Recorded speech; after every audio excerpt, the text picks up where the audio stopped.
Okay, so now we see the podium. So when she wants to start record, it's recorded now. You might have to. Distinction.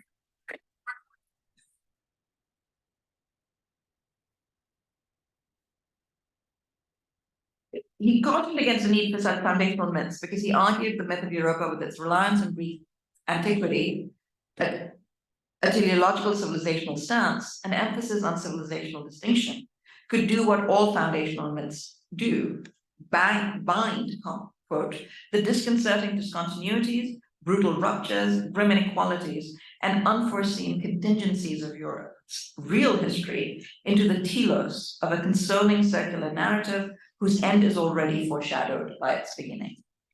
Beginnings, end of quote. Against this foundational myth of Europe, Hall positioned the myth of the Promised Land, which he said had provided consolation for Jews subjected to centuries of pogroms and massacres in Europe, but had also led Puritans to the Americas and had been appropriated by black slaves in a way of metaphorically expressing their profound desire to be, quote, led out of slavery and into freedom, end of quote. But at the same time, he argued that the myth's lineage did not guarantee its liberatory potential or, his word, meaning, and he invoked the condition of Israel and Palestine as illustration. In an excoriating indictment of European myth-making, he wrote, quote, is there a myth that can help us to encompass in a single narrative the obscenity that was Auschwitz or the Warsaw Ghetto, and the obscenity that is Ramallah and the Jenin refugee camp today? By what historical equation did it come about that the destruction of European Jewry, a cataclysmic event as endemic within European history and culture as Plato or the Siege of Troy, came to be expiated by the native inhabitants of the West Bank? It remains to be seen whether Europe, against the background of its troubled, divided past, has something significantly different to say about the Vale of Tears that is Gaza, or the Gaza Strip, as most of you would know it from the news, or that is Gaza today, or whether it's content to remain his master's voice, the US, writ small, end of quote. If the attempted resolution of Europe's racialized and genocidal contradictions on the bodies of Palestinians was one of Hall's examples of the challenge to the idea of Europe, the other was, of course, migrants hurling themselves at the Eurostar's trains at the mouth to the Channel Tunnel, end of quote, as Europe lowered its borders, while raising its external ones. Remember, this is 2002, not 2015 or 2023. He suggested at the same time that the fascism that had led to the genocide of Jews in Europe could well happen again. This time he wondered if the stormtroopers would, quote, be wearing Armani suits, end of quote. I don't know what Giorgio Meloni wears, but anyway.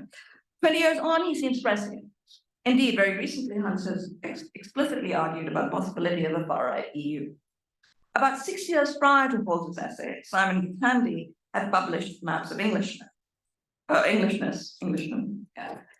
Writing Identity in the Culture of Colonialism, which had addressed a different crisis of unity and identity, that facing post-imperial Britain. So this is about 1996. In the first paragraph of the preface, Githandi wrote about the questions that had been troubling him since the 1980s as a graduate student at the University of Edinburgh. I'll quote him at length. He said he had wondered, quote, why was it that here in Great Britain, in the heart of civilization itself, the nature and destiny of the country were being discussed in terms previously reserved for the former colonies? Why was it that here in Edinburgh, in the center of the imperial religion that had controlled and shaped my family's destiny for 3 generations, I found myself attending forums on the crisis of Scottish identity, the problems of underdevelopment on the Celtic periphery, and the nature of usable pasts in the context of contested history? And why was it that here, in the place where, as far as my families and neighbors back in East Africa were concerned, civilization began, the most popular book at that time was titled The Breakup of Britain, Crisis and Neo-Nationalism. For someone like myself, who had come of age in the shadow of colonialism, the notion of a British state in twilight, or even of English nationalism in crisis, was hard to countenance, end quote. Githandi wrote that he turned to the past to understand the crisis because he could not quite deal with this present. His book, of course, leads us to remap Englishness through the lens of both its colonial engagements in the 19th century and its reconstitution by its migrants from its former colonies in the 20th. He starts with himself in East Africa, goes to Powwow and a bunch of other people, but then concludes with South Asian migration in a reading of the Satanic Verses. Although in this opening, Gandhi mentioned Tom Nairn's The Breakup of Britain, there's an earlier book by Nairn, The Left Against Europe, published in 1973, produced by Penguin and the New Left Review, that takes us back to the British left skepticism about Europe in the 70s. And these resonances, references, and concerns connect Gandhi's text to Hall as well as to Euro-whiteness, a book that connects neoliberalism to questions of race, colonialism, and migration, and the Greek debt crisis. Euro-whiteness is a book that takes on the crisis of Europe in the form of the crisis of the Eurozone, the possibility of the EU's turn to the far right, as well as what a British left Eurosceptical position could look like. That is one that does not concede the debate about Brexit to the British far right. Yet I want to suggest that in relation to some of the post-colonial connections I have just laid out, Euro-whiteness is a post-colonial event that exceeds the sum of the arguments presented therein, which is in no way to diminish those arguments, many of which I find entirely compelling. What interests me as a post-colonial literary and cultural critic and theorist are a series of aporias, or spaces of paradox, contradiction, and invisibility or erasure that the book makes available in its frame and performance, as well as in its liminal status as a particular kind of nonfiction book that makes an incontrovertible conceptual academic contribution in putting forth the concept of ethno-regionalism, among other ideas and contributions, while also crossing into policy and public realms where academic work circulates reluctantly in a sometimes mutual disdain between academics and policies. I'm sorry, I'm losing my face. Or sorry, in a sometimes mutual disdain between academics, or at least progressive ones, with a humanities orientations and policy people.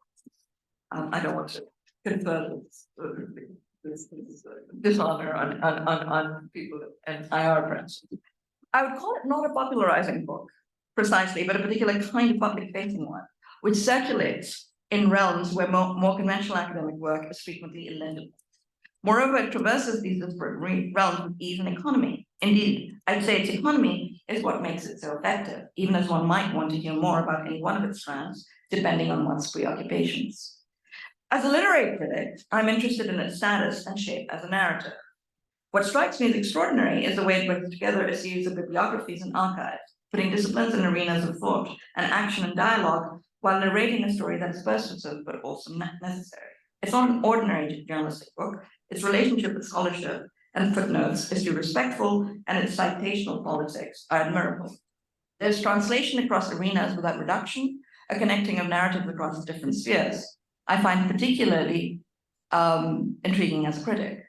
The hybridity of I find particularly intriguing as a critic the hybridity of Euro-whiteness' form as well as of its address, which summons a series of audiences and reconstitutes them into a collective, or possibly a group and dialogue from EU and policy studies to European intellectual history to post-colonial and British Black studies.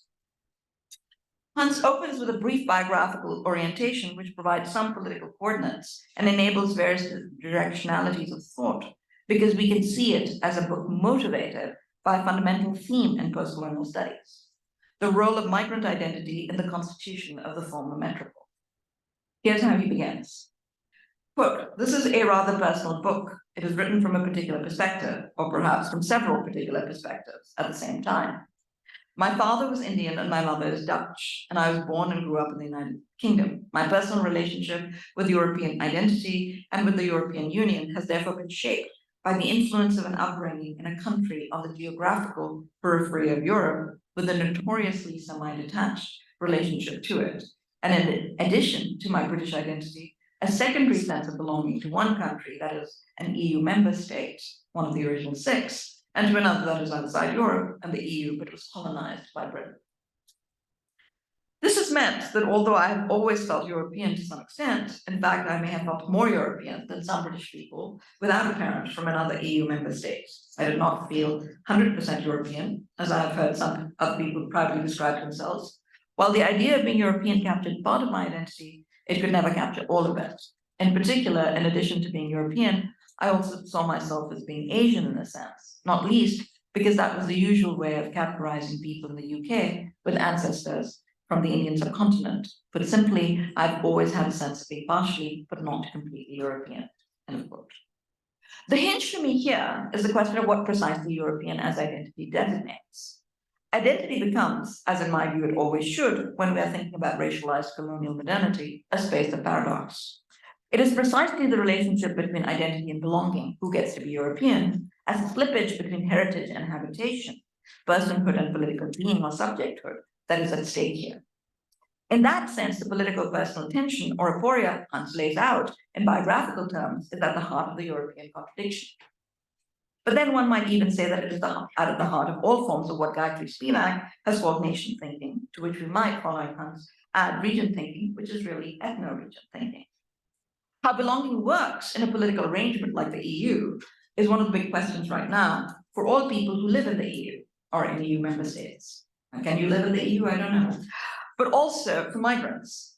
The overlay of two governmental structures, national and regional, in perpetual tension, becomes a particular space of conflict and contradiction.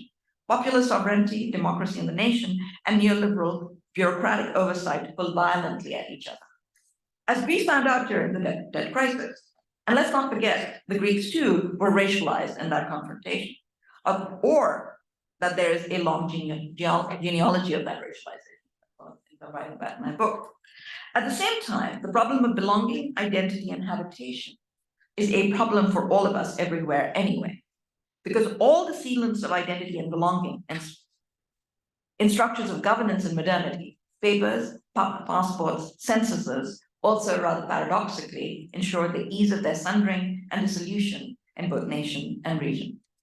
In other words, what makes populations belong, ethnicity and identity, usually inflected by race, is also what makes populations movable, or more precisely, removable. Again, this is my interest in my book, my current book.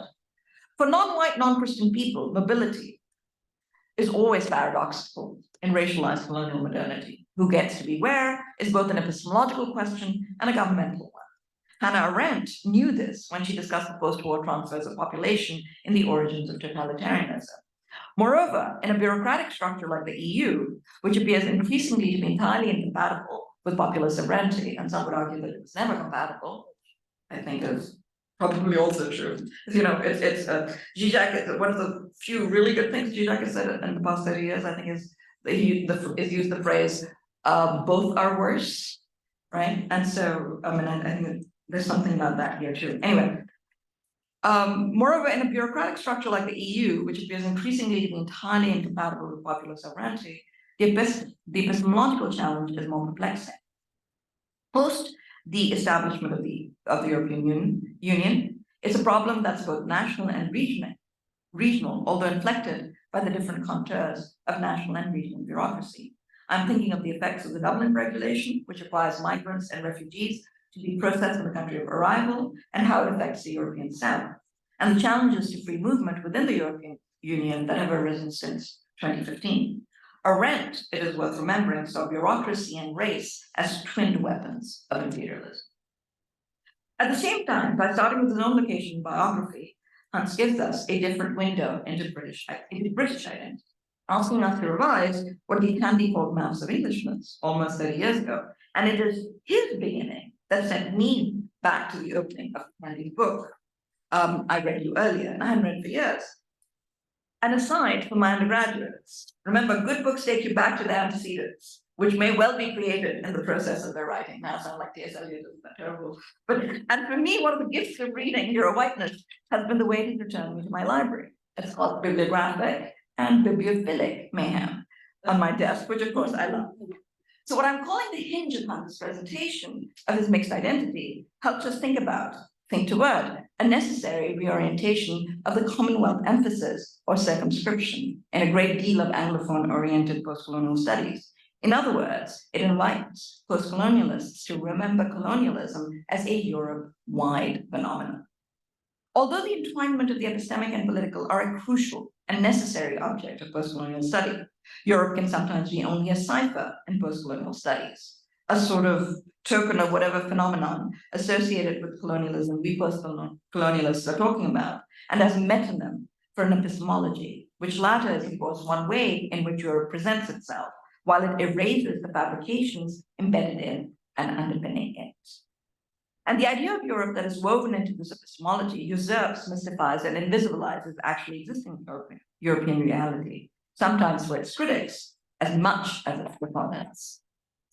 Euro-whiteness is thus a post-colonial book, because it deals with migrant identity, and because it reorients some of the central issues facing the Commonwealth as well as Europe, the Commonwealth in relation to Europe, through the thematic of colonialism and race, which in my view cannot be separated. And maybe I'll talk a little bit tomorrow about how it is that in Britain and Europe, people keep wanting to kind of do away with race, the illegibility of race and the anxiety about it is kind of stunning, even in discussions of Euro-whiteness. But I mean, my usual line when I'm in Britain is, just because you ended slavery 8 minutes before the Americans did, does not in fact mean that you were not part of the bloody triumphant fur trade, right? So anyway, there's more to say here about the relationship between race, culture, and economics, but for another day or tomorrow.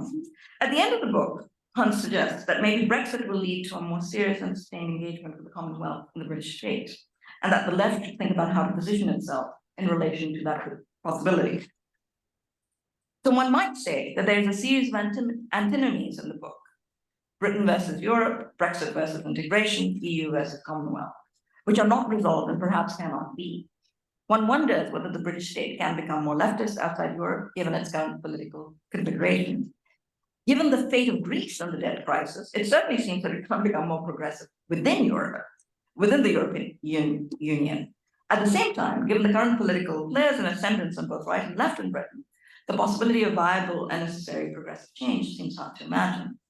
But then, of course, that is the task of all progressive political thinking, to continue to try to imagine that which seems inconceivable, particularly in moments of extreme political duress, which I think we are undoubtedly living through. As I hand over the conversation to Hans and Emily, I would like to say that all the critics and peers I've mentioned are secular, some fiercely so. I would say, for instance, perhaps a paradox when we think of Europe is how thoroughly, ostensibly secular Europe's discursive and ideological frame is permeated by Christianity and also intra-Christian conflict. Post-Reformation contestation is, of course, central to the formation of modern nation states and to Westphalia, and fundamentally dependent upon the Protestant return to the Old Testament. This is implicit in Hall's invocation of the Promised Land, but also there, as I have suggested in print, in Faisal Devji's wonderful Muslim Zion, a book about the Pakistani state, which yet reminds us of the dispersal of the European frame and the afterlife of European religious strife across the world. And I mean, I've argued about this at Freedom's Limit as well, my first book. Thus, when we think about Europe and its claims, we must also think about the way in which Europe both relies on this particular element of post-Reformation division and conflict and erases it. And it is here, I think, that Emily's book makes one of its signal contributions. For it reminds us of the very complex presence of Catholicism in France's constitution, a Catholicism that is both erased and assumed, that can be erased because it is so thoroughly assumed. A certain kind of post-Reformation contradiction is, I think, fundamental to French laïcité, which is nonetheless bound to the emergence of the French colonial states, becoming more European and white, as Emily shows. I cannot do justice to Emily's book today, for it is not a prime focus, and we've already hosted a discussion focused on the book, but I think we need to talk about it a lot more. Having said that, I think that this meticulously detailed and argued book has to be engaged very seriously and very thoroughly. Its archival range and detail will, I suspect, provide projects for many graduate students in the years to come. At the same time, in keeping with my emphasis on paradox and contradiction and aporia today, I think one intriguing thing for me linguistically and conceptually is the antinomy Emily poses between an African France and a European one as the country decolonized. What precisely an African France would have meant in the context of decolonization, but also in the context of colonialism, sets out, I think, a series of possibilities and elicits a bunch of questions about what it would mean to reimagine Europe's relationship with the rest of the world. What also would it mean to reimagine the world itself outside the geoepistemology that has governed our imaginations for far too long in racialized capitalist modernity? Given what's happening in the world, this might sound idiotically optimistic. But there are moments in time, and I believe our climate crisis-determined world has given us one such moment, when what once seemed utopian is merely a necessity of species survival. As a Liberal president asks for $100 billion to fortify our southern borders and give nations money to buy bombs and phosphorus, survival seems far from the necrosis that seems to be governing the political imagination, which is why we have to think even more about opening our imaginations to different ways of thinking and being. Here in the university, we have to be committed to life in the future and to the future of life. That is our duty to our students who are inheriting our mess, but cannot also be burdened with our despair. It is now my very great pleasure to invite Hans, followed by Emily, to speak. It has been great fun to talk about their thinking, but here are some impressive biographical facts, although I have truncated the bio. Hans is an Open Society Foundation's Ideas Workshop Fellow and an Associate Fellow at the Royal Institute of International Affairs, Chatham House in London, where he previously directed the Europe Programme. He has also been a Senior Transatlantic Fellow at the German Marshall Fund of the United States and Research Director of the European Council on Foreign Relations, which I finally did a number on him. He is a visiting scholar at the New School in New York, and all my opinions are my own. I just want to know, like, nobody's meant to be tainted by anything I say. An associate fellow at the Institute for German Studies at Birmingham University and teaches at the College for Europe, and I can't pronounce it, in Athlin, Poland. In addition to Your Whiteness, he is the author of Paradox of German Power and Utopia or Auschwitz, Germany's 1968 Generation and the Holocaust. He writes regularly for The Guardian, The Observer, The New Statesman, and Foreign Affairs. Emily is an associate professor of European and Global History at Rutgers Camden and a member of the graduate faculty in history at Rutgers New Brunswick. She is also currently a fellow at the Rutgers Center for Historical Analysis, a member of the executive, where we sit next to each other. I'm there too. A member of the board of the Executive Committee of Rutgers Center for African Studies and sits on the advisory board of Rutgers Center for European Studies. Like France, White Europe, Youth, Race and Belong in the Post-War Era, which came out with Cornell University Press in 2022, has received honorable mentions for the Society for French Historical Studies, David H. Pinkney Prize, and French Colonial History Society's Andrew Egoy Prize. She's the president of the Camden chapter of Rutgers AAUB-AFT and the rising president of the Western Society for French History. She's currently developing her next project on the peculiarities of contemporary Europe, a transnational reparations regime, and Europe's transnational reparations regime as a faculty fellow in the seminar Repairing the Past, and as we know, she did one the AHS George Lewis here. All right, welcome to you both. Thanks.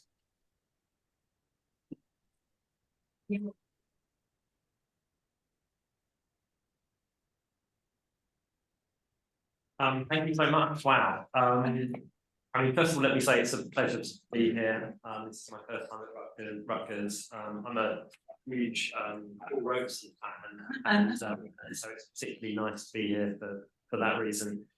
Sadia, thank you so much for that. I'm not quite sure how to respond, to be honest. I mean, there's so much there. And I feel as if what you've done is sort of taken my book and sort of picked things out of it and added things which, in some cases, texts and references with which I'm not even, very familiar. Some which I am familiar with, and then kind of rearranged it all and sort of presented it back to me. So I think I'm going to sort of almost respond in the same spirit. So I won't sort of exactly present the argument of my book in a straightforward kind of way. Instead, what I'll do is I think I'll make sort of maybe 4 sort of observations about 4 themes. And in the process, I will sort of fill in some of the gaps, as it were, in terms of my argument, particularly for those of you who haven't read it. So let me start maybe with, I suppose, the sort of biographical sort of perspective, and also this incredibly evocative phrase "in but not of Europe," which you talked about, which, as you said, comes from Stuart Hall via or C.L.R. James via Stuart Hall. So it's really such an interesting phrase, "in but not of Europe," and obviously I can see that for both C.L.R. James and Stuart Hall, you know, both Caribbean intellectuals who were first generation immigrants to Britain. There's a very particular meaning, I think, of in but not of Europe for them. And what I was thinking about, though, as you were talking, Sadia, and I hadn't really thought, actually, as I was working on the book, even though I referred to that text, and as I think you suggested to me yesterday, it really pervades the book in a way. I hadn't really thought about this in this way. But I suppose I found myself asking myself whether that phrase still applies to second, third generation non-white people in Britain. Are they actually still in but not of Europe? Or perhaps they're in but not of Europe in a slightly different way than James were? And then that brings me to me, because I have an even more sort of complicated relationship with that phrase, in but not of Europe. Because as you said, Sadia, you know, I have one parent who is a little bit analogous to Stuart Hall or C.L.R. James in the sense that he's a first generation immigrant from India. But then I have, you know, my mother is very much of Europe, not just in Europe, but very much of Europe. I mean, she's about as European as they get, from the Netherlands. And so I've inherited, in a sense, both of those relationships with Europe, which makes my relationship even more complicated. On top of the fact, then, as you also pointed out, I think when you're British, you already, you know, regardless of where your parents are from, whether you're white or not, you already have a somewhat semi-detached relationship with Europe. So it's a kind of a, you know, that's a long way of saying it's sort of, you know, complicated kind of relationship. And the best way that I can summarize it is the phrase that you quoted, that I, you know, feel that I'm partially European. You know, it's part of my identity, but it can't capture all of it. And so I have always had this feeling that I'm looking at Europe from a kind of insider-outsider perspective. And, you know, I basically start the book by talking about that, just to kind of say, look, this may or may not be helpful, but this is what it is. That then brings me to the second point, which is really about my kind of motivation for not just writing the book, but sort of how I came to think about these issues, which has to do with a separate, or maybe not totally separate, but slightly distinct aspect of my biography, which is this particular career trajectory that I've had.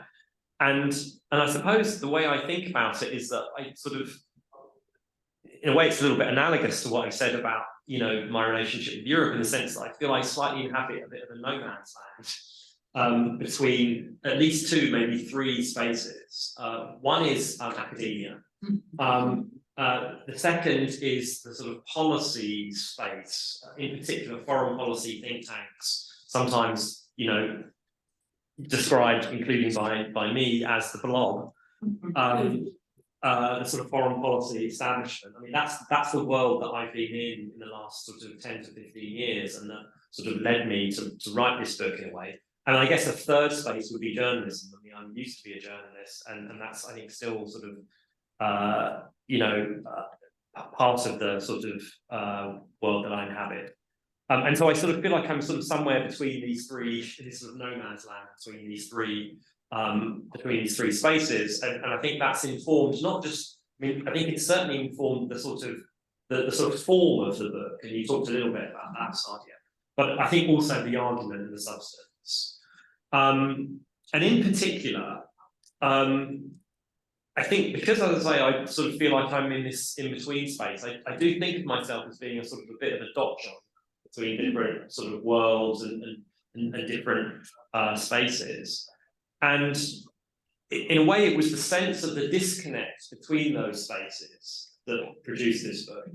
And I suppose in particular, there's two that you again touched on, Sadia. The first is this gap between the blob policy space and academia. And so, for example, you mentioned, Sadia, P.O. Hansen and Stefan Jonsson's book, Eurafrica, which came out in 2014, so almost a decade ago. And I was very struck, really is one of the things that led me to write this book, and also to write it in this way, to come to the form of the book. that in the policy for European foreign policy space, nobody's heard of that book. I think I mentioned this on the panel we were on together over in Pittsburgh, right? These are experts on Europe and the EU who are quoted in the New York Times and the Financial Times, and they think they understand the history of European integration very well. And 10 years on almost from the publication of this book, they just don't know this history that the EU began as a colonial project. That part of the point of European integration in the early phase in the 1950s was to consolidate, to integrate, if you like, French and Belgian colonies in Central and West Africa.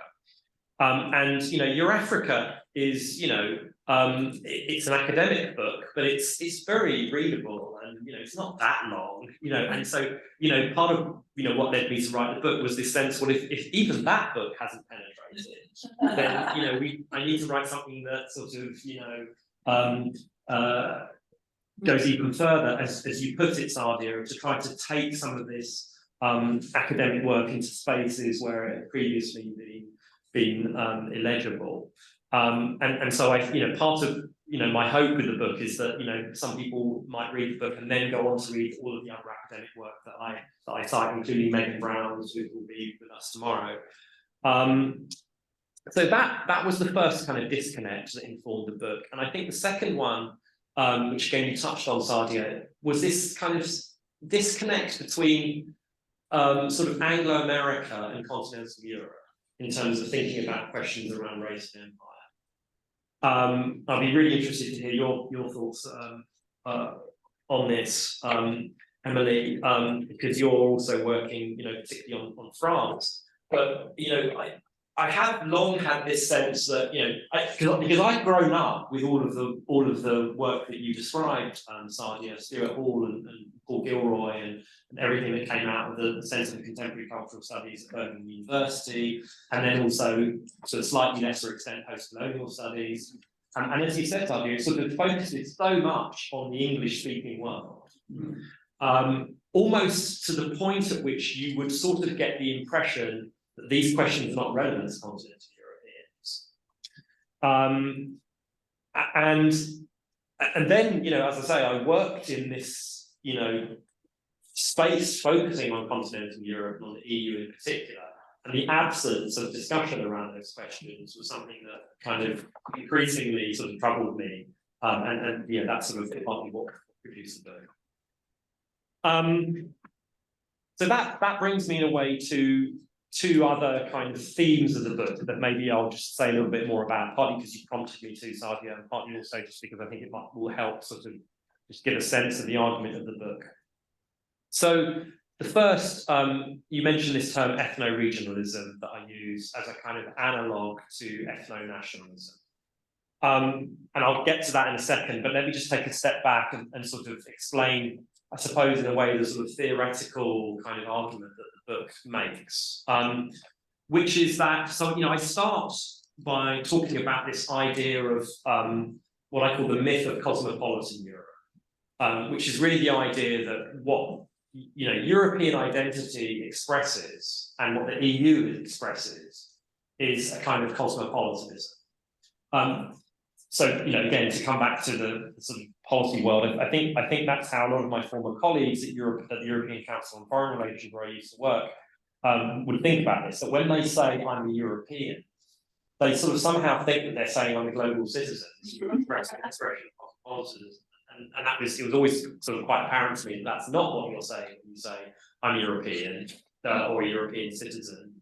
But you're saying I'm a citizen of this very particular region that has a very particular history and a very particular relationship with the rest of the world. And by the way, a close connection to whiteness. I'll come back to that a bit later. And so I really start by trying to challenge that idea. So say, well, okay, so if it's wrong to think of Europe and the EU as an expression of cosmopolitanism, what is the right way to think about it?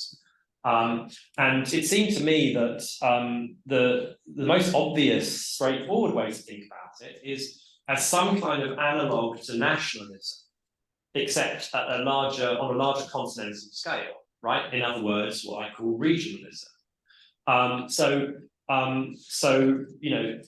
That term regionalism is occasionally used views, and in fact, some of the early theorists of European integration do talk about regionalism. We certainly talk about the European Union as a regional integration project. So it's it's there, but it's a little bit buried. And so really all I was trying to do in the first chapter of my book is to sort of, really spell that out and say, look, let's think about Europe and the EU as an expression of regionalism. And part of the reason why I think that's so helpful is, first of all, that it suggests, that this is not the opposite of nationalism, which is the implication of the idea of Europe as cosmopolitanism. This is sort of the opposite of nationalism, but rather it's analogous to nationalism, except, as I say, on a large continental scale.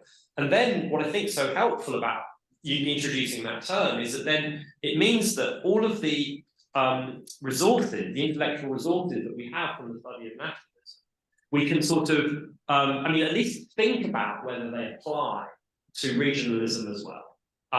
And so I sort of begin to do that, but I really just kind of really make a start with that.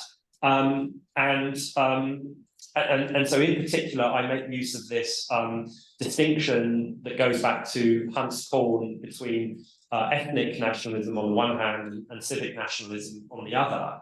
And I sort of try to complicate that a little bit, but say, look, I think this is basically a useful distinction. I think Emily might come back to this in a minute. So we can talk more about the complications, but it does seem to me it's basically a useful distinction, which we can then apply to the history of the idea of Europe. And so you can look through the history of ideas of Europe and see ethnic cultural elements on the one hand and civic elements on the other hand, and they sort of interacted in some complex kind of ways.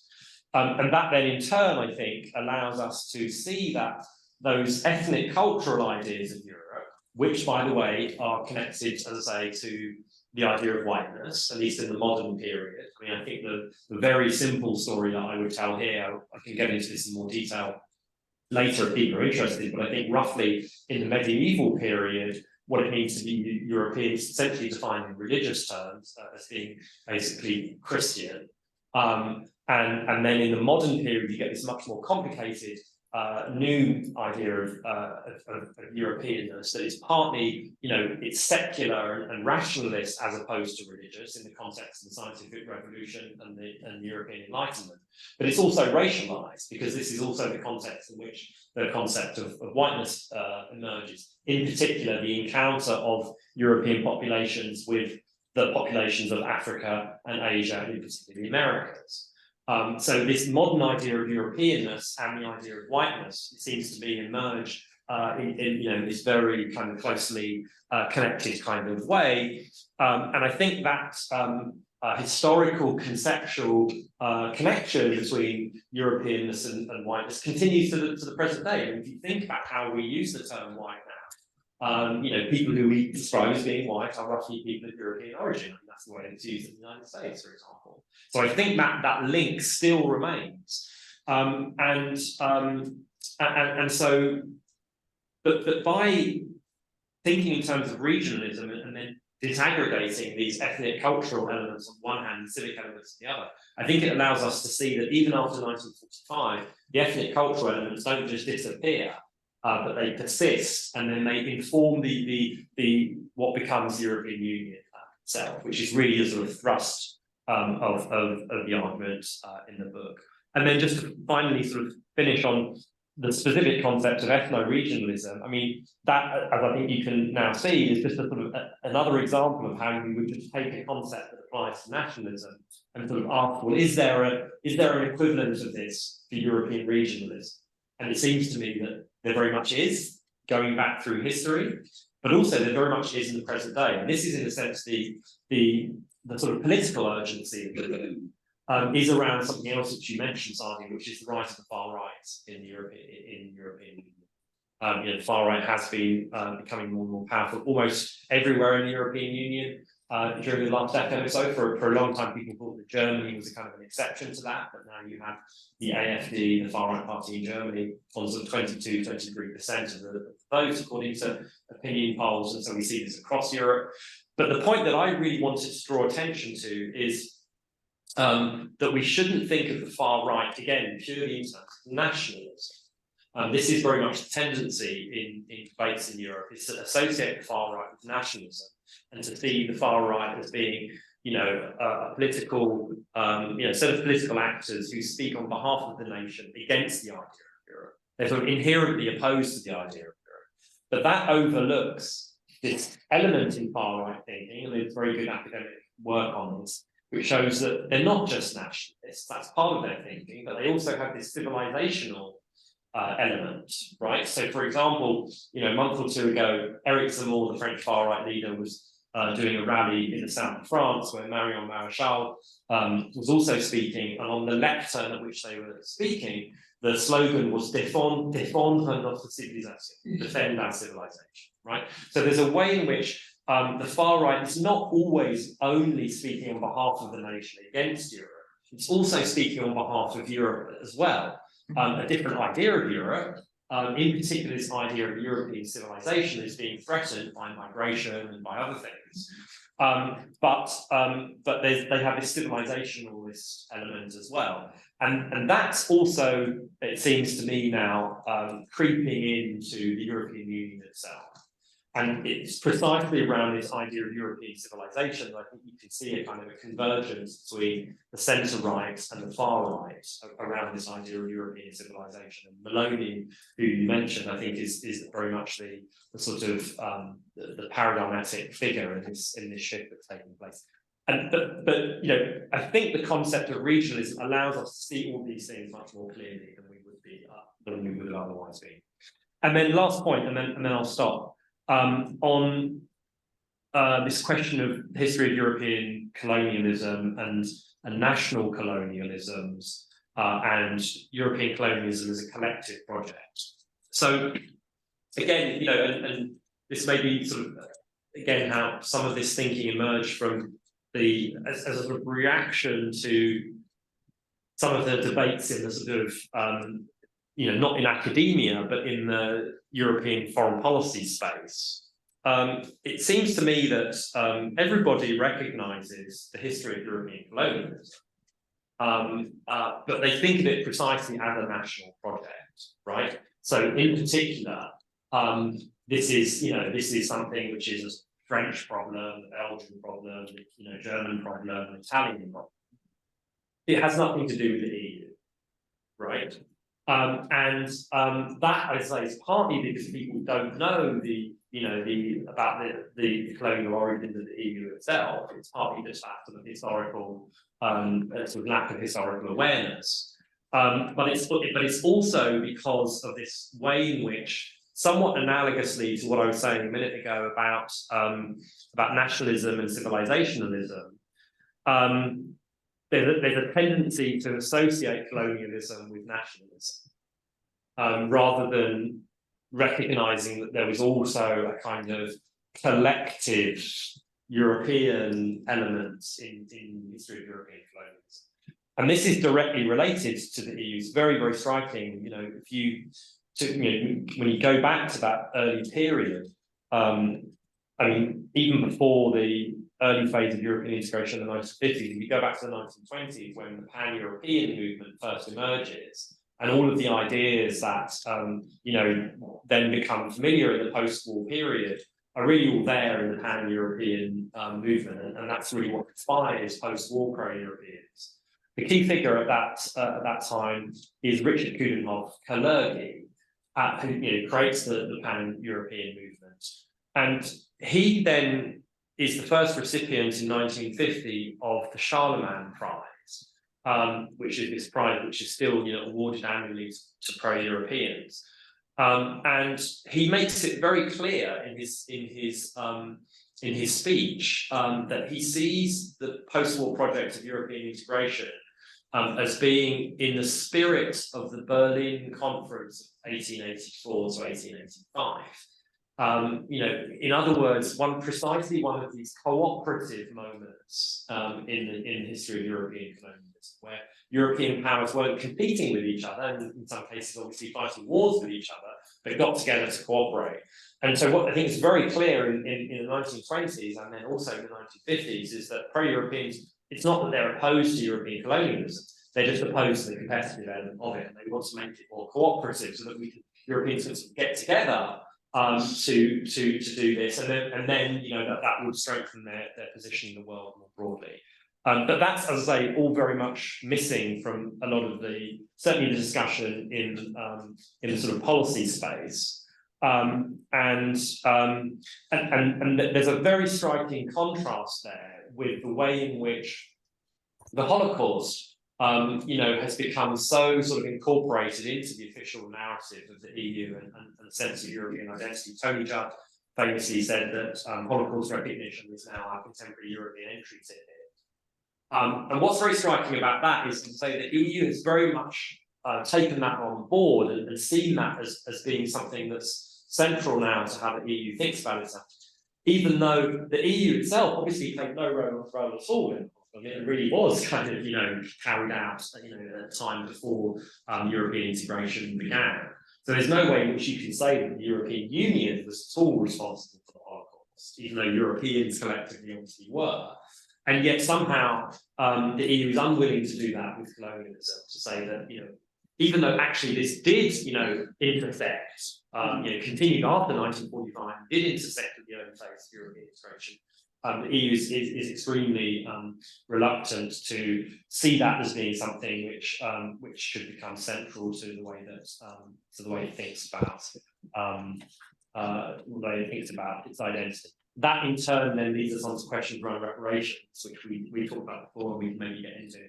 I think I'll stop there. There's a lot that I could say about Britain, because you talked about you know, in particular sort of post-Brexit Britain and how the British left should position itself. I think I'll leave that for now, in part because it might be that Emily wants to say something about that, and I can maybe come back to that in the second round. We'll have questions. Thank you, Emily. So I didn't prepare formal remarks, as we sort of initially envisioned the event. It was going to be more of a conversation, but I'm going to probably just throw out a couple of ideas and save some more ideas for later, and we can open it up and then come back to me if that makes sense. I love this book. I think it's wonderful. I think everybody should read it. And you know, Hans and I met at this plenary panel at an EU Studies Association conference, and the panel was called "The Colonial Origins of the EU." So we really met in what I expected to be a much more hostile audience, and they were actually pretty game to listen to us in terms of thinking about when are colonial, post-colonial studies and EU studies going to meet. It's even starting to happen in the belly of the beast. Just to pick up on the things that Sadia started us off with. It's such a short book and it's so rich. So I'm gonna I have to think now which of my couple of questions I'm gonna pull on. I mean, I think that I'll start with, since Hans already talked a little bit about the idea that he's developing of applying the ethnic, cultural versus civic nationalism to this regional level. I'll start with that and take it from there. So, you know, I think that in the chronology that Hans lays out in the book, you know, there is sort of this very apparent carryover of the ethnic cultural regionalism in that first period that you identify as the colonial period of European integration, right, which is 45 until the early 60s. When, you know, most of the overseas territories of the, you know, or the members of the Six were formally decolonized. And so, you know, so in the chronology that he lays out in the whole book, you know, we have this first period of 1945 to 1960s, early 60s as a colonial period. Then there is this sort of more fulsome embrace of a civic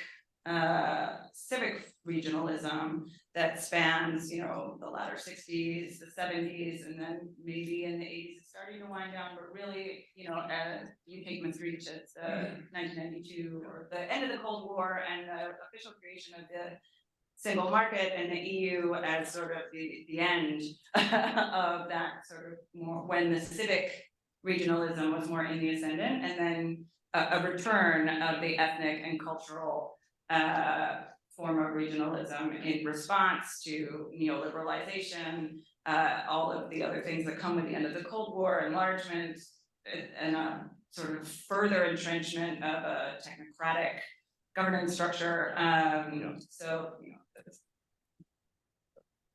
increasing removal or the expansion of the democratic deficit, let's say, that people talk about when they talk about the EU. And so, in my work, I certainly would agree that in the 40s, 50s, and early 60s, that ethnic, cultural, regionalism is at the forefront. I mean, that's the argument of the book, that, this European civilizationalism, which for me encompasses both a form of culturalized Christianity and a particular way of thinking about race, and Europeanness as both raceless and also a marker between where there is no race and where race is, which is the rest of the world. Everybody else is race, but Europe is not race, right?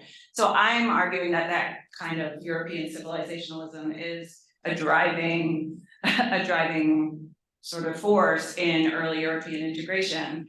And I guess I'm just not sure that it goes away in the way that you suggest that it does. And the only reason why that matters is that, to attribute a sort of causal force behind what you're calling neoliberalization, which is another term that I feel like is neoliberalism or liberal economics is also very much at the forefront of a lot of early European integrationists in the 40s and 50s as well, right? There is, with the collapse of a more political European project, with the end of the European Defense Community and the European political community, there's this really hard pivot to a technocratic Europe with the EDC, right? And a lot of the other organizations, European organizations that are founded in the late 50s into the 60s are various forms of free trade zones that would be more liberal and less political, and this is appealing to a lot of these early Europeanists, right? So I feel like that neoliberal, liberal economic model was always there for some Europeanists,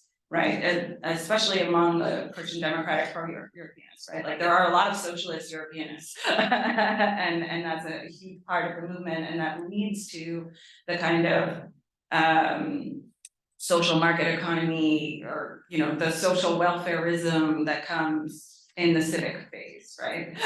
So anyway, all of which is to say that there is this movement in your narrative from a sort of civilizational focus away from that to a more sort of social welfarist civic focus, and then back to that, right? And you write about a civilizational turn in the EU, and that you really locate in the early 1990s, right, as the culmination of that.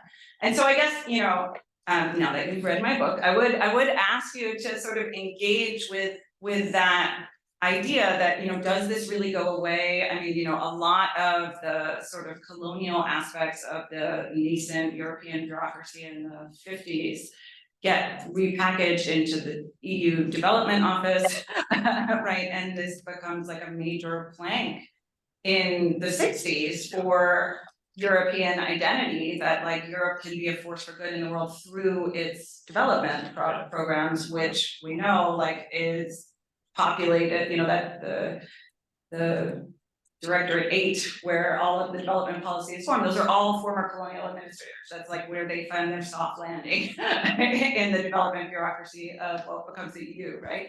And I mean, that's one example among many that you can, in terms of migration policy and various other things. A colonial relationship is very much maintained in that period, and a lot of the accompanying, ideas, discourses, conceptual repertoires are there that are cooked in, right?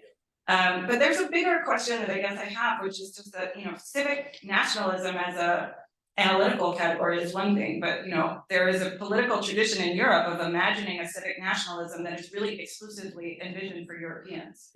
And so, when we talk about civic nationalism or civic regionalism in the EU, I feel like that has to be, we have to be careful with that, because, I mentioned this to you already, that if you go back to Renan or somebody, here's the father of civic nationalism, who very explicitly is theorizing that for Europeans in Europe, right? That doesn't extend, you know, all of his stuff about race doesn't matter, religion doesn't matter, that only matters among, you know, white Christian or formerly Christian Europeans. That's not a part of the actual vision of, or his vision of civic nationalism. This is something that my students find really confusing when I assign them what is a nation, and they assume that Renan must have been an anti-racist because he keeps saying that race doesn't matter, but that's not what he's talking about, right? And then, I mean, the same for liberalism and neoliberalism. I mean, like, these are, you know, and I know you know, I mean, all of the big thinkers of economic liberalism, which is supposed to be the sort of corollary to civic nationalism, where, you know, culture and identity and ethnicity doesn't matter, was of course only imagined as, you know, possible for Europeans. And Tocqueville and Mill and all of these people are theorizing a liberal political economy that is dependent on Europeanness, you know, racialized traits of rationality and all of these other things. So I guess, you know, I wonder how we can sort of bring in those genealogies into, you know, a discussion of neoliberalism or civic regionalism at the level of the EU, where, you know, these things were already kind of conjoined for me, or I think in like the European intellectual and political tradition, let's say. So that's one sort of bundle of comments and questions. And then I guess the other, and related to that, I think, you know, there's, you know, in the early 1990s, throughout the 1990s, you have this really pronounced policy and academic debates about whether or not Europeanization is undermining the sort of social compact of the welfare state, right? That it is actually more diversity in Europe is what is weakening people's support for the kind of collective solidarity that, you know, was imagined to have existed prior. And again, that's like one as a nitty-gritty historian, like I'm just not sure that chronology makes sense, and it kind of it's a counter discourse to what you're talking about in some ways. You know, that actually there's a lot of fear that it is multiculturalism that undermines social solidarity, in whether it's in the nation state or at the level of the EU. And that's when you start getting these sort of worries about a specifically new transnational form of European racism, with regard to these questions around sort of the welfare state and the sort of decline or twilight of the welfare state. So I was curious, you know, what you had to say about that.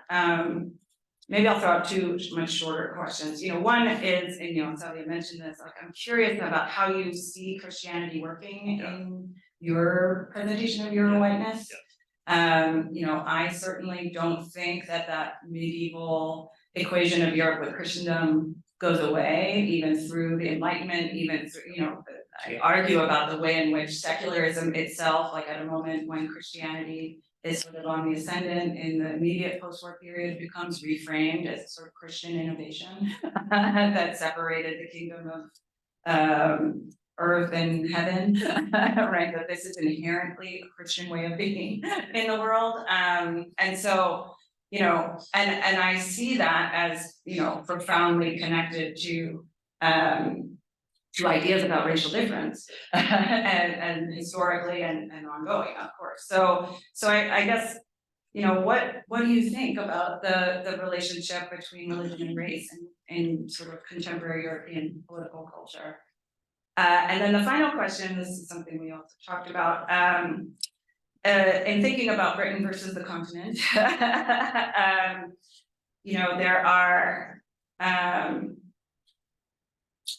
I think a lot about, you know, sort of the rise of Black European studies, Afro-European studies, you know, Black Europe, Black Europeanness has become, you know, available to people. You know, activists, scholars of color have really lifted up this possibility as their actual lived experience, right? There is certainly a claiming of European identity from marginalized and racialized and minoritized populations in Europe and in Britain, right? You know, I think that one of the the big books in the sort of Afro-European space was written by a Black British author, Johnny Pitts, right? So, you know, the Afro-European journeys through the adventures through Black Europe or whatever that book is, right? So there, and I asked about how you see you know, non-white Britons relating to that concept with the added complication that, of course, like, you know, Black British encompasses South Asians in the British case, right? Or there's a history,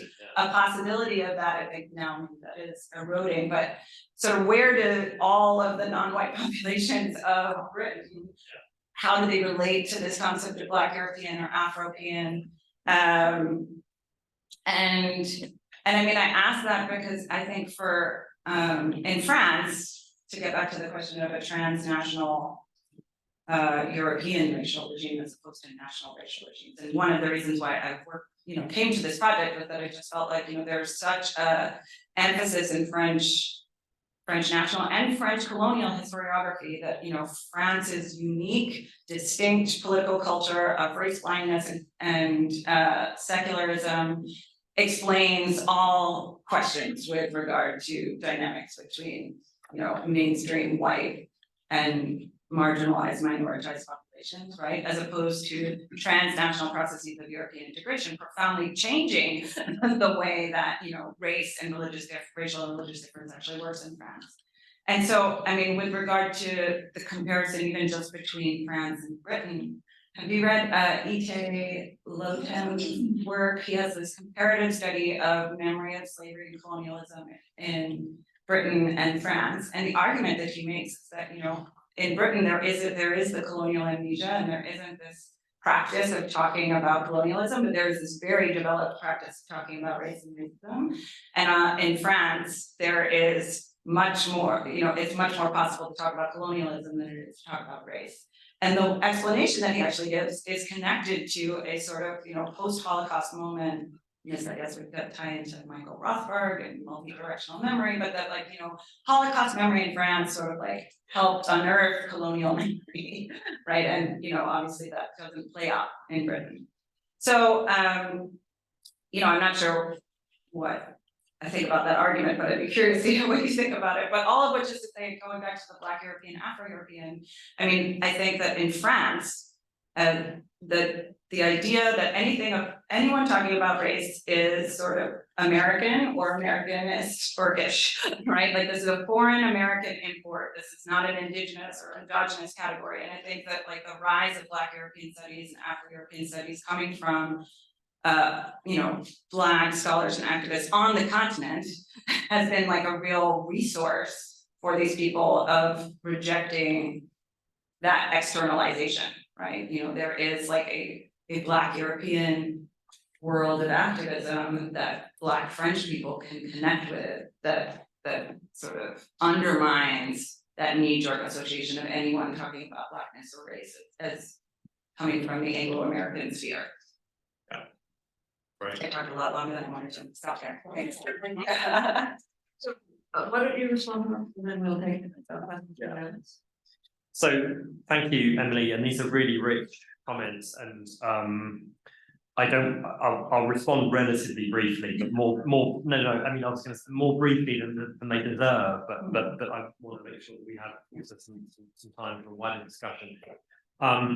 So on your sort of your first kind of really big kind of question around, I mean, I suppose there are two aspects to it in a way, which are connected, but slightly distinct. One is the chronology and the other is causation, right? I mean, I think roughly the way you described both the chronology and the causation in my book is right.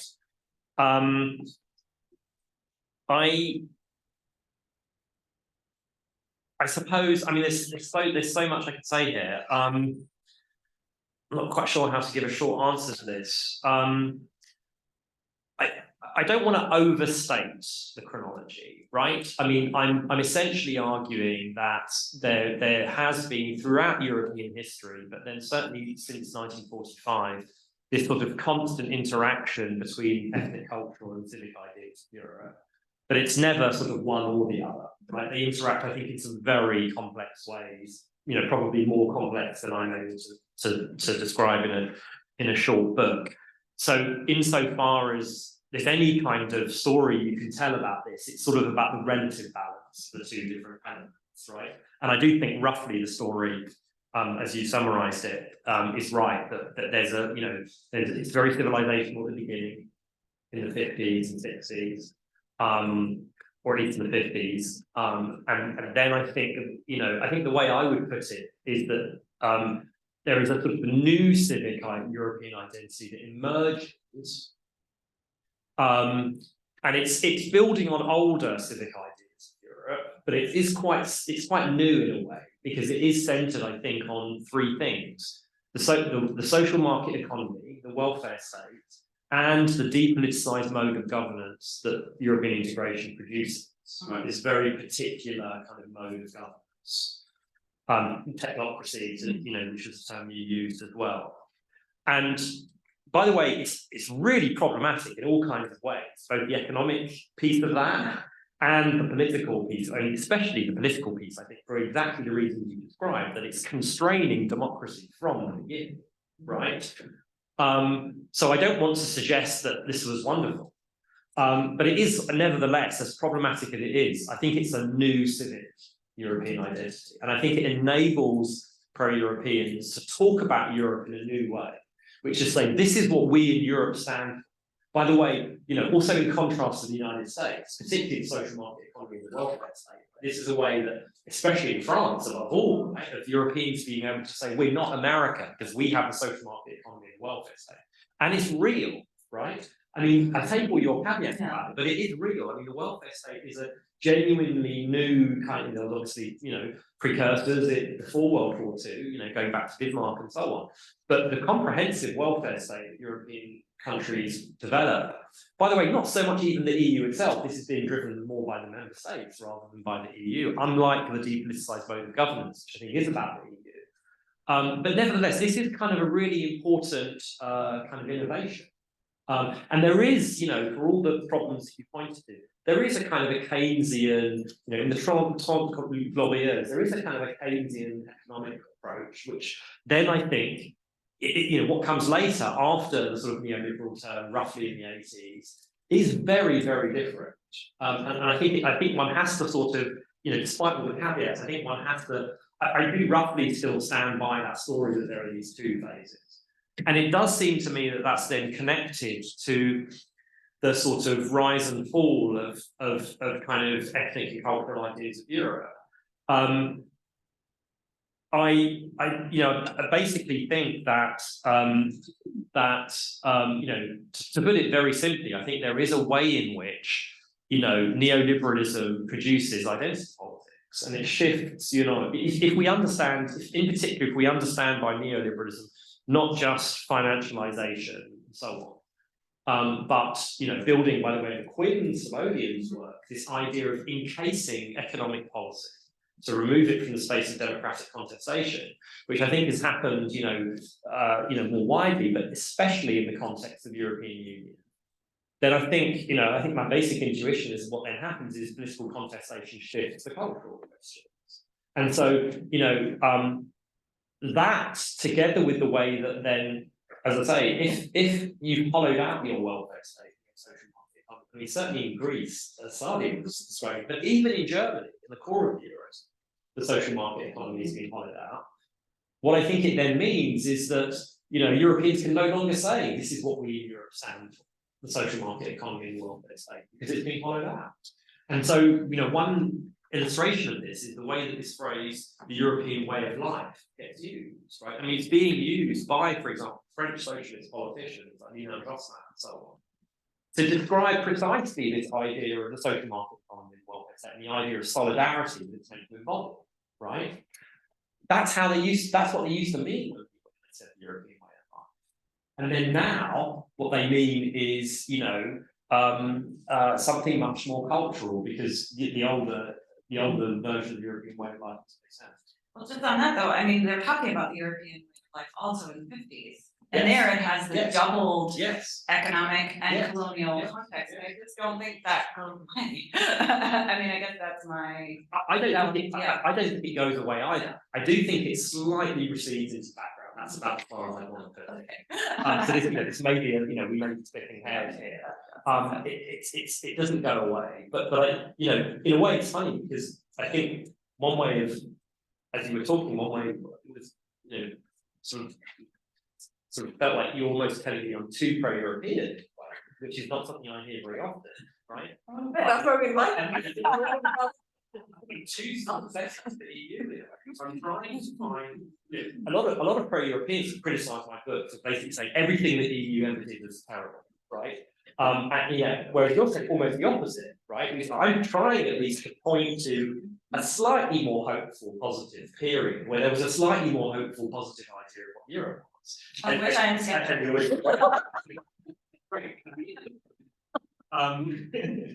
There's so much more I can say about it. I think I'll leave that for a moment. Then on just your, I suppose just your final 2 points. So the Christianity, and I think we're basically completely in agreement on the role of Christianity. I already alluded to the Charlemagne Prize, and normally when I do my book talks, the way I sort of introduce that is to kind of is to mention the Charlemagne Prize as an illustration precisely of the way that the religious component, Which is how I talk about the price in my work. So here we have, Charlemagne is the embodiment, it seems to me, of this medieval idea of Europeanness, which is synonymous with Christianity, right? And then I do think you have this new modern idea, but it's very, very striking that, when you have the beginning of the European integration project after 1945, the figure they turn to for inspiration is this embodiment of this medieval idea of European identity, right? And it's interesting because, if what you're trying to say, as, a lot of pro-Europeans do want to say, that we've broken with all of these older ethnic cultural ideas of Europe, it's a really strange choice of figure to see as your inspiration. Right. So anyway, that's one simple illustration of the fact that I absolutely agree with you that this idea of a Christian Europe doesn't just go away, even as you get this new modern idea of Europe, which is a different one. It's always there. But again, I do think it's a little bit like the previous point. I do think these things kind of, you can detect a certain kind of rise and fall of them. Right, so I do think there was a period later on during the European project where, and again, I put it roughly in that same period, sort of in the sort of 70s and 80s, where the Christian component didn't seem quite so dominant. And I do think that it's quite surprising in a way how much it's come back in the last, 2-3 decades.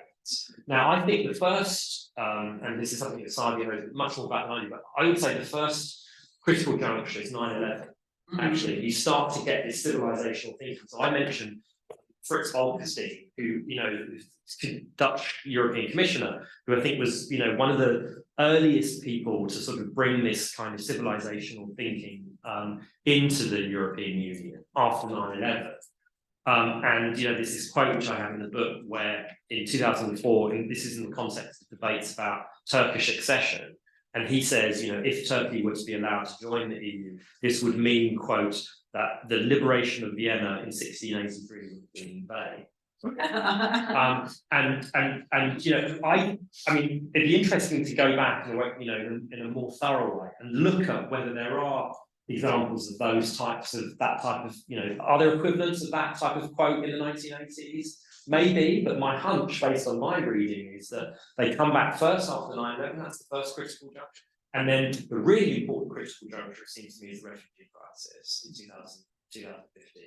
And so, again, I don't want to overstate this and say it's one or the other, but I do think that I do think it's extraordinary how much the Christian element has really come back. Another factor in it, apart from these critical junctures, I think has been the accession of Central and Eastern European countries, which have brought that in. One of the first things that they do after they join the EU is that the moment they join the EU coincides with the end of this process of developing a European constitution, which ends up then getting rejected by voters in the Netherlands and France. But they have a chance right at the end of this process of developing a European constitution to contribute to it.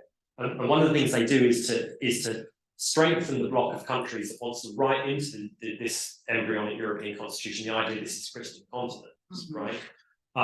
So so I think that's one of the other things that's really strengthened the Christian component in a way that I think wouldn't have been obvious that this was going to get stronger. When maybe 20, 30 years ago, so it's getting stronger. Well, because I do think it resurrects this sort of dichotomy of like a hyper Christian religious East and like in the wake of the fall of communism and a secular West, and I just don't see that because Le Pen, Pear, he is a Euro deputy, right? Like that's where he can get elected because nobody cares enough about European Parliament elections. And he, as a member of European Parliament, becomes a scold on, France's secular policies, comparing how unfair that is compared to like what the Germans and the Dutch do, because they have all the state funding for confessional education, so like I think that there is still and of course, in France, I end my book with, this sort of political debacle of socialists in the Mitterrand government, like a socialist education minister trying to finally claw back the subsidies to confessional education that had been won after the war. And he is fired, and I mean, publicly on television, and 1 million people march on Paris for the right to educate their kids in the Christian faith with public money, and Mitterrand says, yes, right. So I mean, I guess I think, yeah, go ahead. I think I'm gonna jump in a little bit. I mean, not just your note, but also, but I actually think that you guys are talking about different things. And the way in which you're talking about different things is that I think Hans is talking about rhetorical emphasis, really, right? That there's a moment, like, I don't think that the argument is that it goes away completely and that it's not actually happening. Right, and that there's not, I mean, Europe is still Europe, right? And I do think that is one of the moments, but you could say 1989, the Iraq War is another one, right? And the Richelieu affair is that actually it starts, and there's something starts exploding itself in the 80s and consolidates to do that in 9/11.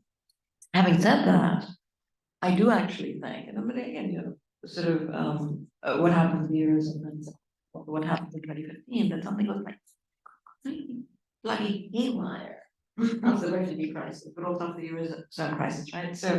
So the question is, so it's not a question that it ever goes away. And I don't think you're saying that it ever goes away, right? It's a question of preponderance, right? And consolidation of rhetoric. So I think in some sense what's happening here is an argument between a historian and whatever you are. but which is simply that we're talking about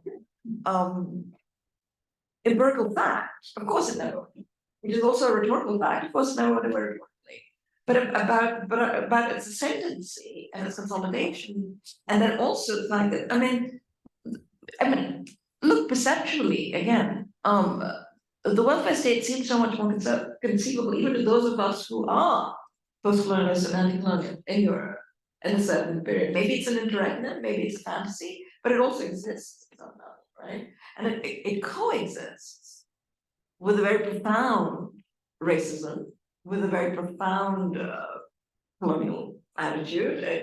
Maybe the idea was always that maybe it was at that moment they thought that they had actually decolonized and expelled all of us, right? So they could imagine it in the way that they could. And then that imagination, which was sustaining this possibility, had to crumble in the face of the hordes invading, right? And I don't know, that might be happening in the 1990s as well. So what I think is really that there's a kind of, we're talking about things that coexist, but that actually are different in some way, right? Rhetorical reality versus, which has a certain political ascendancy, right, in the welfare state, and then something that is in fact never goes away. But Europe never Europe never stops being Europe, and for some of us, that means that it never stops being thoroughly invested in its racial, colonial, and civilizational identity, even if that identity is repressed for a while, right? And I think that's, I mean, so I don't think that's incompatible with what you're saying, right? I do think that, Emily, your idea of the culturalization of Christianity is really important, and I am basically, you know, totally with you in terms of because I think that is really helpful in terms of complicating this sort of dichotomy of sort of secularism on the one hand and, you know, religiousness on the other hand, and where I think it, you know, it's really relevant now is because there is somewhat of a contrast between a, you know, Western European far right that, you know, to put it very bluntly, you know, hates Muslims because they're not secular, they're not perceived to be secular, and a Central and Eastern European far right that hates Muslims because they're not Christian. But I think your notion of the culturalization of Christianity illustrates how it ends up being the same thing anyway, right? And that's actually a little bit of a false dichotomy. So I'm totally with you. But the culturalization of Christianity is also analogous to the culturalization of Islam in Turkey. And those two things be right? And this is something that people don't often pay attention to. Right? In the Turkish sector, really interesting matter is, right? There's still that ministry, and I'm gonna have to go back to notes, right? But there is actually, I mean, this is not secularization very far. Actually, often retains that culturalization. And the Turkish state is, I mean, people argue about this, right? And it's a production of an ethnic Turkish Muslim, right? And I've written about it a little bit. But so that is actually one of the engines of secularization, is the culturalization of religion. Like the boy. So I would argue actually that Hegel was doing that. And in some ways, even the philosophy of history. So and again, seeing things that don't go away and keep coming back, right? I mean, and in fact, that would be the post-secular argument. And I actually would defend the post-secularist on this, but in fact, that you know that is that secularization is also cultural, which I think is, I mean, you mentioned that, so I mean, I think that there's always that element. And again, it's a question of, you know, when it comes up, it's when it doesn't. Anyway, will you go on with the question? Yeah, I think at some point I should think about Brexit, but I'll do that. Oh, sorry. No, you're right. Yeah, let's quickly open it up if people have questions, and I don't know how, if people in the chat have, I mean, and on Zoom have questions, but. I can read the. Yeah. Questions if you want. Are there questions in Zoom? Yeah. And of course, my graduates should feel free to ask questions if they want to. Because you're here. Anybody reading this all the stuff?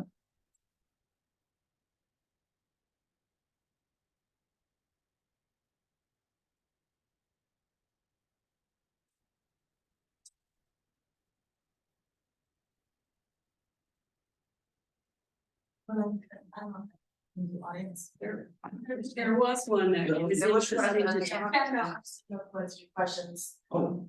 Okay, Yeah. all right,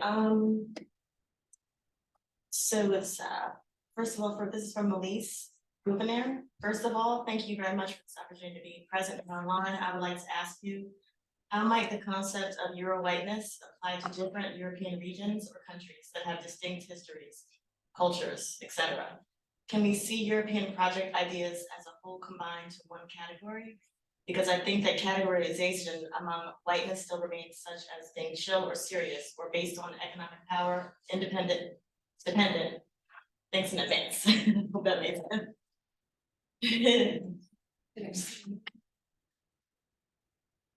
You guys want to see that? I wanna see it again? Written Yeah. I think that I can- I don't have. You want to take a bunch? Yeah, I mean, the people in the, right there. Yeah, first of all, thank you a lot for that panel. That's really great. Quick question, I don't know, it's quite, suppose maybe you don't have, like when we talk about the return of Christianity, I'm also wondering, because we have pointed already to the long Europe Christianity identity in Europe, as the connection to the long Europe race or proto-race idea in Europe, meaning like when you go back to Middle Age texts, right, identify Christian in Europe, you tend also to already have some connection between blackness and evil, and Islam and color and evil, especially in the epics, poems. And so I was just curious if you had thought about how this region of Christianity is itself connected to the very reheightening or bringing back to the fore of race itself, because if you go back to Middle Age, they were already connected completely, even if in a proto version. Just curious if maybe you have a bit more.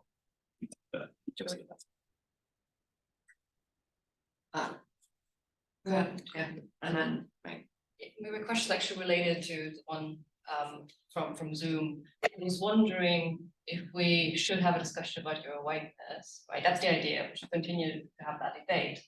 Do we need to be able first to talk about whiteness on national level, or the other way around? How does that work? Looking at Germany, I'm finding it really, really difficult to talk to people about whiteness. Apart from the fact that it's difficult to translate in a way that speaks to Germans. Which is, you know, for some reason, I don't know, maybe it's surprising that that's difficult, maybe not, I don't know. But, you know, kind of looking at the current political situation, it seems to me it will only become more important, right? Looking at Ukraine and refugee crises, and what's happening now in Israel and Palestine, all of that, right? I mean, yeah, it seems to become even more important and more difficult at the same time, right? So yeah. Why don't you answer those two? All right, and then we'll take Maggie's question. Okay. And then Belinda, you have a question? Okay. Belinda, okay. So, yes, actually, this is great. I'll try and work in something about Britain into this as well. To try to answer your previous question, Emily. So, actually, first of all, this question about from Melise about the way I understood this question was that it was getting at some of the internal hierarchies within Europe, right? Which is a really big subject. And tomorrow we have Barash joining us, and actually the way that he uses the term Euro whiteness is precisely to do with this, what he calls an internal hierarchy within whiteness, in particular distinguishing between what he calls dirty whiteness and Euro whiteness. And I refer to that in my book, but I use the term in a slightly not incompatible way, I think, but a slightly different way than that. But it's certainly true that, you know, there are these internal hierarchies. I could say loads more about that, but we don't have time. And then on this question of the sort of national level, and this is what I think then brings us to your previous question, Emily, about Britain.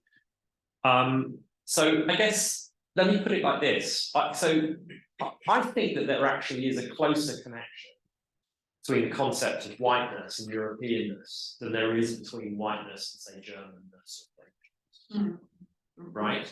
And one illustration of that is if you think about, say, apartheid South Africa, where, you know, you had facilities of all kinds, but, you know, they benches, some of which said Europeans only, some of which said whites only, and they were understood to mean the same thing. Those benches couldn't have said French only, Germans, you know, because they don't mean the same. Right? And so I think, and this is you know, part of the impulse behind writing the book, and in particular on the title, that I want us to have a conversation about the connection between Europeanness and whiteness, between Europe and whiteness, which for me, it seems extraordinary to me that we don't have that conversation, because, as I say, just intuitively, in sort of common sense terms, there is a very, very close relationship between those two terms. And so it seems absolutely extraordinary to me that we don't talk about that more. Like, how are these two things connected? And by the way, this also connects to something else which came up earlier on, this idea that, you know, race as a category is an American import into Europe. Like, you hear this particularly in France, right? But not only the idea that we might, you know, we understand that we talk about empire in Europe, but, and this has been a reaction of several people to my book. It's great that you're talking about the empire question, but whiteness is not, that's an American. It doesn't make any sense in European. And my sense is, no, we absolutely do need to talk about it in European context. And I think part of the problem that we have is all of the great studies we now have on whiteness are about whiteness in the American context, right? We don't have good studies on whiteness and that how We even. have two excellent studies. Yes. I think we're just beginning to sort of fill in that gap in our knowledge about, one example I always give, so for example, French people who say to me, this doesn't make sense in the European context, let's talk about empire, not about race, is, if you think about something like the Code Noir, the French edicts that regulated slavery in the French colonies, I mean, it's using the language of whiteness and blackness, right? So it seems to me absolutely it is a category we should be using in the European context. But then to bring this back to sort of individual nation states within Europe. So and your question, Emily, about Afropean and that sort of is Europe can it actually be a resource for non-white people? So this is where I'm quite skeptical, actually. For these reasons that I've been describing, I think the baggage of that term is so great that I think it becomes quite hard. Now, part of the problem though is that it may well be that Britain is exceptional, right? So we know in Britain, I think it's fairly clear that non-white people in Britain identify even less with Europe than white people. I think that's very intuitively. I think a lot of non-white people intuitively know this, but we now have good research on this, right? Now, what I don't know is if that is the case in France as well. Do non-white people in France identify less with the idea of Europe than white French people do? I don't know. Part of the reason we don't know, partly because I don't know France as well as I know Britain, but it's also because we don't have any data about anything in France, right? Because they don't collect ethnic data. So it becomes very difficult to actually reach conclusions about any of these things in a way that you can in the British case, right?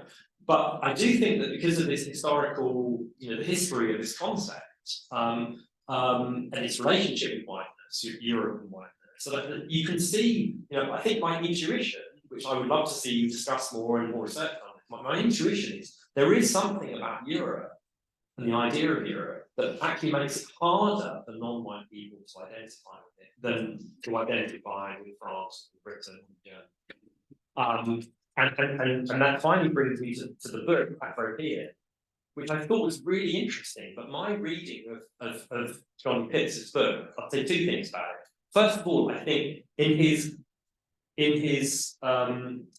sort of attempt to try to identify as Afropean, he's very exceptional, at least in Britain, very unusual, right? He's like the only one. Most non-white people in Britain wouldn't think of doing that. Yeah. They would identify much more clearly with Britain and with Black Britishness rather than with Afropeanness. But secondly, my reading of the book, and he doesn't quite spell it out, but this is my reading. I think he fails. He fails to find a Afropean bit. He goes around Europe, meets people of African origin in different European countries. And I think what his journey shows is they don't have that much in common, actually. Right? And as I say, he doesn't quite spell it out, and his attempts to find this Afropean community fails. That's how I read it. But in any case, as I say, I think because I think what a lot of the people he meets say to him is we think of ourselves as Portuguese or whatever it is, not as Afropean. And they're all so different from each other, and he struggles to even connect, I think, in lots of cases, right? So I think in a funny way, what ends up showing is his Britishness. Now I think he's slightly sort of resisting that. Yeah. That was my reading. Anyway, I'll stop there, sorry. Could I say one things in response to these questions? I mean, I think that, the use of European as code for white in colonial discourse is obviously ubiquitous. Yeah. A point that I make in my book is that, but they were pretty much interchangeable in, official documents, let's say French or white or European. Yeah. But after 45, all Africans are supposed to be French, Yeah. and they can't use French anymore, and they have to use European in order, because they don't want to use white and they don't want to use French, and they can't use French. And so European is invested with like new exclusionary content from that specific context. So I mean, and to go back to some of the other things, all of this is accretion, right? I mean, I agree. And I mean, all of the critical scholarship on race will also layers in, you know, right? It's all about reproduction, like drawing, nothing ever really leaves the canon of what is available as Yeah. racist fodder, right? So anyway, so that's just one sort of conjunctural moment where Europe and Europeanness takes on even more salience as a stand-in for white and a stand-in for nationality. So I just wanted to say that, and then I mean on this, well, I'll leave it there. Maybe, and then, Melinda. I'm gonna defer to, yeah. Yeah, so the question out there is, Lundberg, how would you explain the relationship between your whiteness and levels of residential racial segregation in Europe? Are we seeing a similar process as had history occurred in the United States as a process related to the retrenchment of the welfare state? You can read it yourself, but I'm also reading it for the recording. So you know. I don't know. To be honest. I don't know enough about the levels of residential racial segregation in European countries. I mean, it points to a wider problem, actually connected to the previous question. It's so difficult to write about this because you know it's clearly true that this all functions differently in different European countries, right? And there are some 27 of them in the EU. So I feel like I sort of just scratched the surface in the film. Yeah, I mean, and so on this question, you know, residential segregation, I think that looks very different in different Europe, even the few that I know. I would guess that France, let's take France, Germany, and Britain. I think it looks very different in each of the three cases. So I wouldn't know how to say anything particularly meaningful about that. What I think is clear is, well, again, I hesitate to even say this, but I mean, it feels as if it's different from the United States as well. And I say maybe that's not right. But certainly, if I compare, I think I could compare Britain and the United States. And there it does feel to me as if the residential segregation is much greater in the United States than the UK. But How is it different than in France and Germany? in Britain, compared to France and Germany. Well, if I think about, say, I mean, actually, I've been thinking about this a little bit in the last few months when you had the riots in the banlieue, right? I mean, if you think about the banlieue, we don't really have, you know, we don't really have anything comparable to banlieue, I don't think. And there's a long history, obviously, in France going back to Baron Haussmann in Paris, right? Of sort of banishing poor to the suburbs, whereas in Britain, you know, the mass immigration of the 1950s from the Caribbean in particular, you know, those people settled in the inner city, not in the suburbs, right? The slums are in the inner city. That sort of ring around, you know, the centre of London, but you know, and then you get white flight to the suburbs, right? That feels very different from the French banlieue model. And in particular, you know, as I say, if you think about the, you know, the areas in Britain where non-white people are most concentrated, it seems to me that the level of concentration is low. First of all, it's different places, it's the inner city, I'd say, rather than suburbs, but secondly, the level of that concentration is lower than in banlieue. In particular, you have this phenomenon. I live in one of these neighbourhoods in London. It's this very, you know, typical London phenomenon of, you know, an inner city area. So, you know, I live in part of London called North Kensington, and you know, it's in particular where Trinidadians settled in the 1950s when it was a slum, and now it's, you know, been totally gentrified, and so you have this very London thing of, you know, on one side of the street, very expensive private housing. On the other side of the street, a council estate, so social housing, and so it's a different dynamic than you have in the banlieue. Or micro segregated. I guess so, yeah. I can ask it later if you don't have the time. Just ask it, Okay. but we'll take that, I mean, Belinda, do you want to now? Yeah. So we'll take that as the last one. How's Yeah. that? I think that'd be good, yeah. Thank you all for this very lively discussion. Hans, you were talking about critical junctures, right, in terms of civilizational thinking, and I was wondering like how you were reading the current moment. Given like the war, Wow. and like. She went there. I half went there, but you went there, go for it, all right. I'm happy Okay. to get into it. Do we have time? Bengi asked the question, I always let, we always answer Bengi's questions, yes, go ahead, yeah. Well. I guess I won't say anything about the war itself, which is a much bigger question.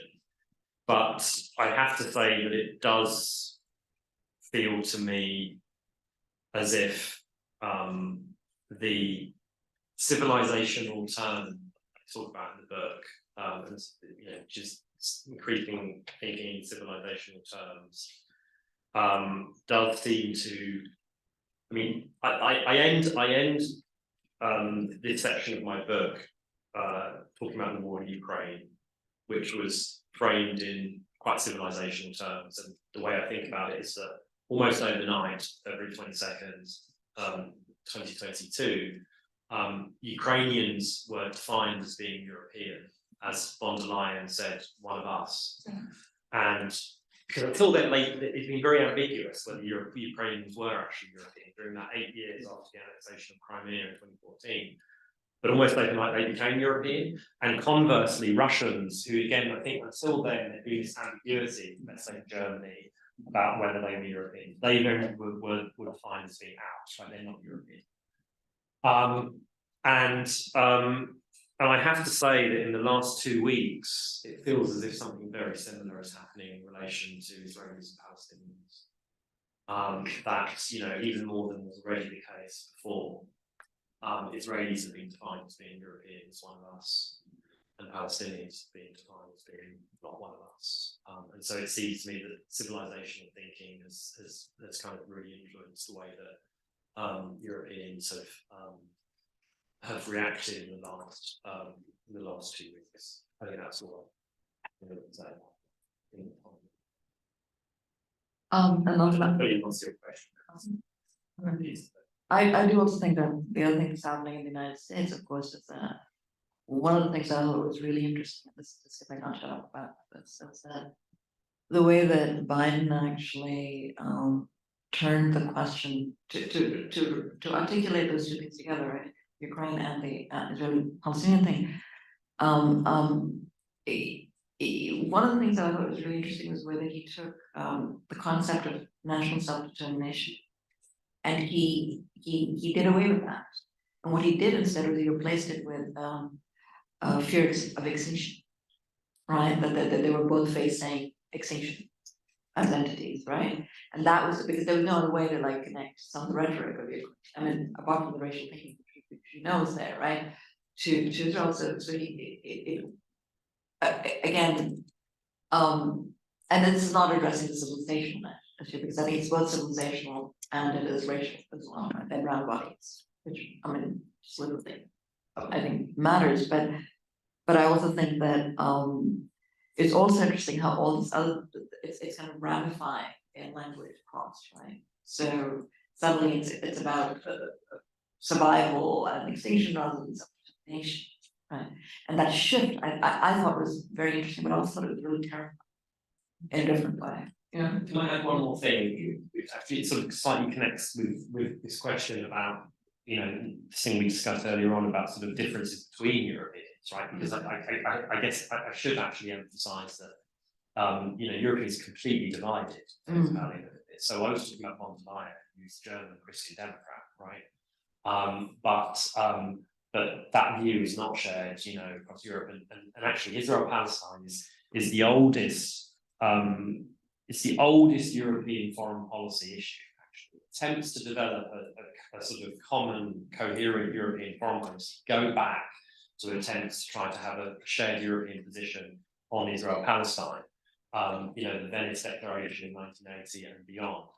And in contrast to Russia, which has, also been one of the oldest, most divisive issues in European foreign policy, there's been some progress in terms of getting Europeans to have a shared position on Russia. Israel-Palestine, I think that's one of the things that the last 2 weeks have shown, is that there's been almost no progress there. And in particular, as I say, you have Germany and then a couple of other European countries like the Netherlands and Czech Republic, who are very much on the side of Israel, for some complicated, some obvious and less obvious reasons. And then you have Southern European countries that really interestingly, for example, Ireland. Ireland has been so interesting in the last couple of weeks because they have a completely different position. So very pro-Palestinian. And so these divides within Europe are, as kind of deep as ever, it seems. And so you have this extraordinary phenomenon of Josep Borrell, the EU foreign policy chief, and Ursula von der Leyen, European Commission president, who often are on the same side of debates, right? Particularly in relation to, because they both work at EU institutions, right?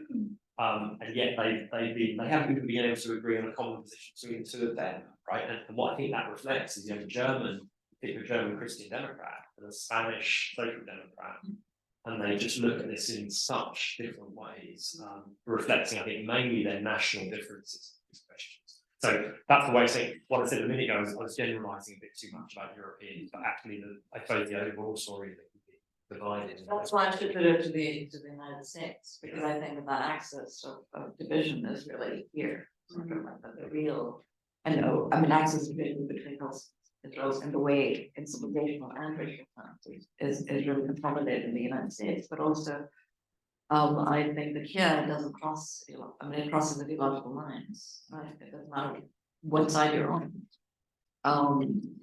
The Palestinians aren't really going to count, right? And one of the things that's been really interesting, and Khalid Badoun had a very interesting piece in CNN on a opinion piece that actually sent leadership here, which was about also what Muslims are experiencing, right? So I think here what's going on around the Islam question is really something. So one of the conversations that I've been having with colleagues who work on what I work on, right? My first book, and then I've done Beverly Age, for instance, England the other day, is a particular way in which 9/11 seems to be bad. But Oral Faisal said, it feels like 9/11 all over again. And I said, no, it feels much more terrifying than 9/11. And that's what Badoun is saying. Because we've had 20 years of people on all sides of the divide knowing how to absorb the critique of what happened after 9/11 and use the word Islamophobia while doing what they've done even more. That's what's so interesting about it. So I think that on that axis, or on that question, in the United States, we're looking at something potentially genuinely terrifying. But it's, again, that's where there actually is this. But it'll get consolidated here in some ways, I think. So on that note, thank you very much to our participants. It's been an absolute delight.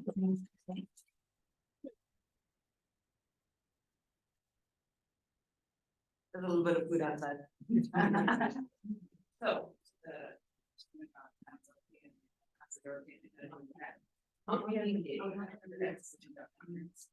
Maybe they should.